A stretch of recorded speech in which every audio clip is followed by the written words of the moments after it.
আমার সরস্বতী পুজো ব্লগে স্বাগত সবাইকে। এটা একটা ছোট্ট ব্লগ। প্রত্যেক বছরের মতোই চলে গেছিলাম রিতালে। এটা রিতালের সাথে আমার 22তম বছরের সরস্বতী পুজো উদযাপন। খুব ভালো লাগে রিতালে যেতে, যেহেতু খুব ছোট বয়স থেকে মাধ্যমিক দেওয়ার পরই আমি রিতালে জয়েন করি, মমতা শঙ্কর ব্যালেট ট্রুপে কমপ্লিট হয়ে যাওয়ার পরে। তো ছোটোবেলার সম্পর্ক তো সহজে ভোলা যায় না। দাদা বোনের সম্পর্ক জয়দীপদার সাথে আমার। জয়দীপদা যিনি রিতালের সিইও, মানে অ্যাকচুয়ালি দাদারই সৃষ্টি রিতাল গ্রুপটা। হি ইজ দি ফাউন্ডার, ওনার। তো সম্পর্কটা ভীষণ আলাদা আমাদের। খুব সুন্দর করে সাজানো হয়েছে। প্রত্যেক বছরই সাজানো হয়, প্রত্যেক বছর নতুন নতুন থিম থাকে। এবছরের থিম হলো হাতে আঁকা পেন্টিংস, যেগুলো স্টুডেন্টরা নিজেরা এঁকেছে এবং সাজিয়েছে। এটা হলো খাওয়ার জায়গা। আর আমার একটা ছবি তো থাকতেই হবে মা সরস্বতীর সাথে। সাথে আমার ছোট্ট বোন, অনেক ছোটোবেলা থেকে আমরা একসাথে আছি রিতালে। মায়ের একটা ক্লোজ আপ, যেটা খুব সুন্দর করে সাজানো হয়েছে রিতালের গয়না দিয়ে। আরতি চলছে। আর এই যে পরিবেশটা তৈরি হয় পুজোর সময়, সেটা খুবই অন্যরকম পরিবেশ।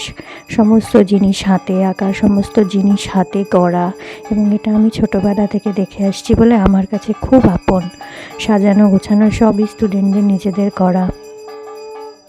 এই যে ফ্যানগুলো নিয়ে ওরা যে হাওয়া করছে ঠাকুরকে, এগুলো হাতে বানানো, হাতে তৈরি করা। এই লেসগুলো দেখতে খুবই সুন্দর লাগছে। একটা পরিবেশটাই অন্যরকম তৈরি করে দিয়েছে। খুব সুন্দর সাজানো হয়েছে, আলপনা খুব সুন্দর দেওয়া হয়েছে। এটা স্পেশালি লাল ছাদে রং করা। নৃত্য পরিবেশন স্টুডেন্টদের, এটা প্রত্যেক বছর ইভিনিংয়ে হয়েই থাকে। স্টুডেন্টরা একটা নিজেদের মতো করে নাচ বানায় এবং সেটা পরিবেশনা করে।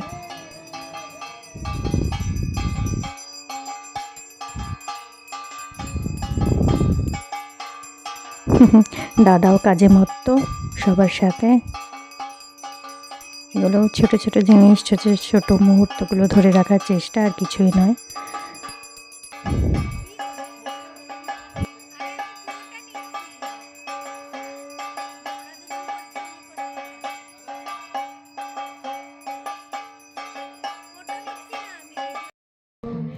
এটা 3জন স্টুডেন্টের সম্মিলিত প্রয়াসের একটি নৃত্য পরিবেশনা। খুব সুন্দর লাগছিল দেখতে। গানটি অতি পরিচিত এবং নাচটিও খুব সুন্দর ছিল।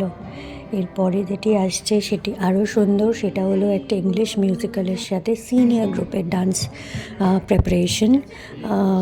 অনেক চেনা মুখ, অনেক নতুন মুখ, কিন্তু সবার মাঝখানে নাচটাই হলো আসল। নাচটি ছিল অতীব সুন্দর, খুবই সুন্দর পরিবেশনা। তারপরে সমস্ত স্টুডেন্টদের সাথে আমার একটা ছবি। I would be always a disciple. এই ব্রেসলেটটা আমি নিজেকে গিফট করেছিলাম অ্যানিভার্সারিতে। ভালোই লাগছে হাতে দেখতে, সেটাই একটা ভিডিও তুলে রাখলাম। এরপরে হলো ভোগ, যেটা সকালবেলা ব্যবহৃত হয়েছে আর এখনও রয়েছে। কফির রোস্টটা দেখালাম, এখানে আলুর দম রয়েছে, কচুরি আছে, কচুরি দেখতে পাওয়া যাচ্ছে।